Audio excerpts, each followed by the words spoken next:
कौन कौन सा है? चीनी है। चीनी में अटल सरकार में क्या था भाई?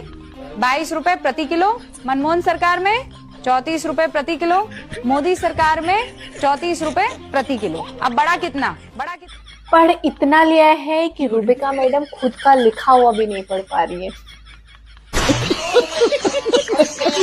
दोस्तों, सीएम रेखा गुप्ता का दिमाग देखो, अर्थात नगरपालिका का दिमाग देखो।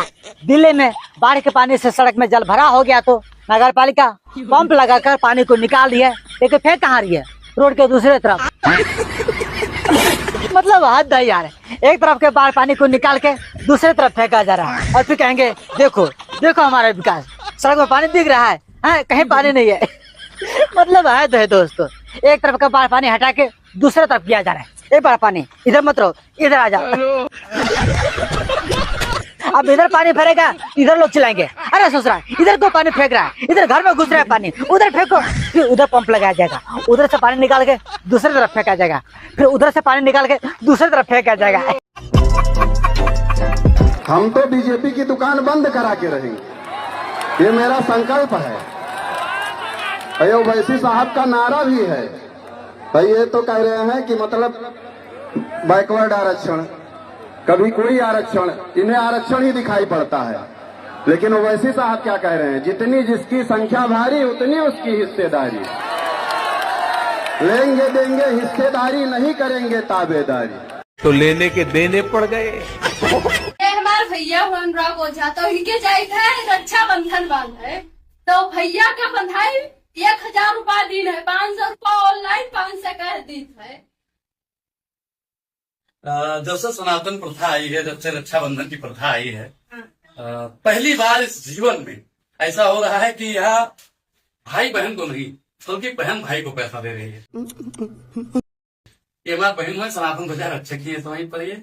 और इन्होंने मुझे 500 रुपए ऑनलाइन किया है पे, और 500 रुपए देखिए दी नहीं, और उनका आशीर्वाद देते हैं खूब तरक्की करें और खुश रहा भैया।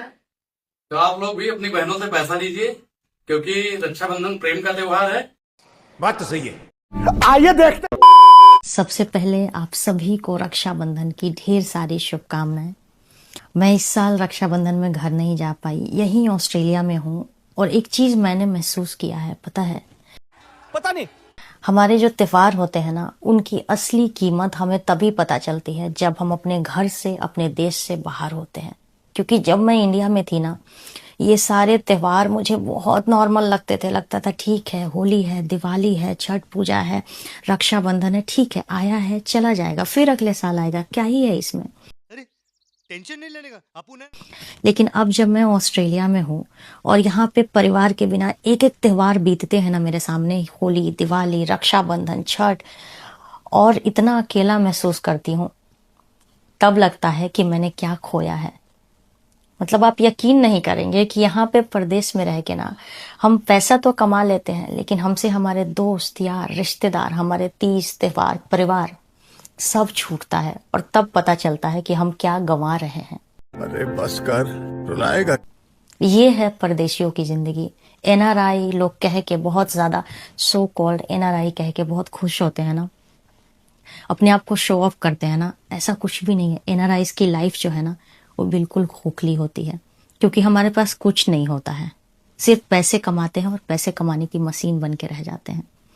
इसीलिए आपसे कह रही हूँ कि अगर आज के दिन आप मेरी ये वीडियो अपने परिवार के साथ बैठ के देख रहे हैं ना, या फिर आप अपने परिवार के साथ आज रक्षाबंधन मना रहे हैं ना, यकीन मानिए आप दुनिया के सबसे ज्यादा खुशकिस्मत इंसान हैं। आप बहुत धनी आदमी हैं। सही बात है। क्योंकि कल को जब ये पल आपके पास नहीं रहेंगे ना, आप मेरी तरह अकेले कहीं बैठ के अपने त्योहार मनाएंगे ना, तब आपको समझ में आएगा कि आपने क्या खो दिया, और क्या वो मतलब गजब के दिन थे। जैसे आज मुझे लग रहा है कि इंडिया में मैंने अपने भाइयों को राखी तो भेज दिया, अपना ढेर सारा प्यार, आशीर्वाद सब भेज दिया, लेकिन पता है बचपन की वो यादें, भाइयों की कलाई पर राखी बांधना, मिठाई खिलाना, पैसे मांगना, गिफ्ट मांगना, लड़ाई करना, वो सारी चीजें इस कदर याद आती है कि लगता है कि असली धन संपत्ति वही है कि हम अपने परिवार के साथ रहें और उनके साथ खुशियां बांटें। कितना अच्छा बात बोला बहन। तो मेरी आप सबसे एक ही छोटी सी रिक्वेस्ट है कि अगर आप कोई लड़की को जान रहे हो, नहीं जान रहे हो, आपको उसने राखी बांधी हो या नहीं बांधी हो, प्लीज़ उसकी हमेशा इज्जत करना, उसे हमेशा सेफ फील कराना। और अगर उसको कहीं पे भी आपकी ज़रूरत हो, किसी भी लड़की को अगर आपके सामने कोई भी लड़की दुविधा में, किसी परेशानी में हो, हमेशा उसकी मदद करने की कोशिश करना, हमेशा उसकी रक्षा करना। क्योंकि जब मैं अपने कमेंट्स बॉक्स पढ़ती हूँ ना, तो मुझे सच में लगता है कि अभी भी अपने समाज में, अपने देश में बहुत गंदे माइंडसेट वाले लोग हैं जो कि लड़कियों की इज्जत करना, उनको रिस्पेक्ट देना, उनको सेफ फील कराना नहीं जानते हैं। कितना गंदा आदमी हूँ मैं यार।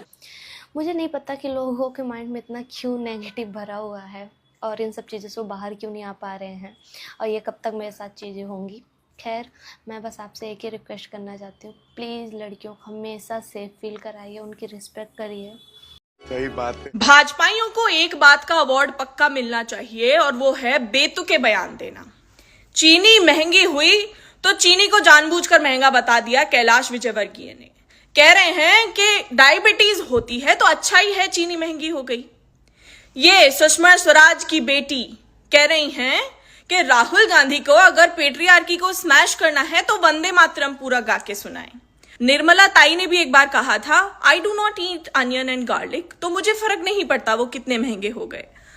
मतलब ये तो लीडर्स हैं भाजपा के, बड़े चेहरे हैं, पॉपुलर हैं, और आए दिन कोई ना कोई भाजपा का नेता, चाहे छोटा हो या बड़ा नाम, कुछ ना कुछ ऐसा बोलते रहते हैं जिसका ना सर होता है ना पैर।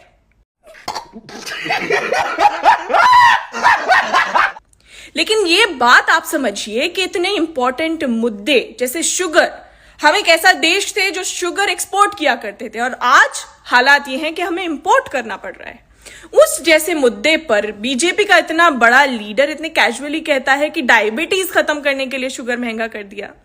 वाह मोदी जी, वाह वाह। मतलब कोई लॉजिक, कोई सेंस कुछ नहीं होता भाजपा के नेता की बातों में। पर ये सीख भी किससे रहे हैं? सीख भी तो रहे हैं मोदी जी से ही।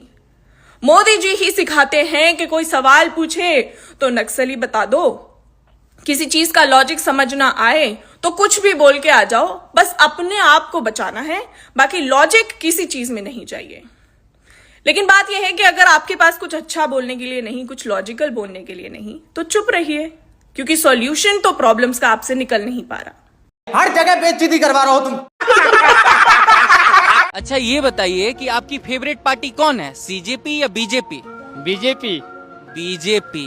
तब आप मुझे ये बता दीजिए कि सारे स्टूडेंट के लिए सरकार से कौन लड़ा? Good question.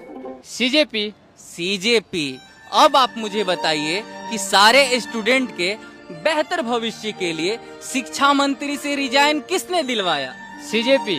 अब आप मुझे एक लास्ट सवाल बता दीजिए कि सारे जेनजी यूथ को सरकार से सवाल पूछना किसने सिखाया? सीजेपी। सीजेपी।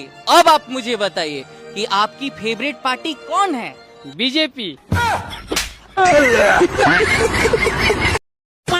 तो दोस्तों देखा आप लोगों ने, रूबी का लियाकत तो कभी शिक्षा गलत लिख देती है तो कभी अपना लिखा हुआ खुद पढ़ नहीं पाती है। तो चलिए दोस्तों, कोई बात नहीं, इन लोगों के लिए तो चलेगा ही, कितना भी गलती हो जाए इन लोगों का गलती कोई मानेगा ही नहीं। तो दोस्तों आप सभी को मेरे तरफ से रक्षाबंधन की ढेर सारी शुभकामनाएं।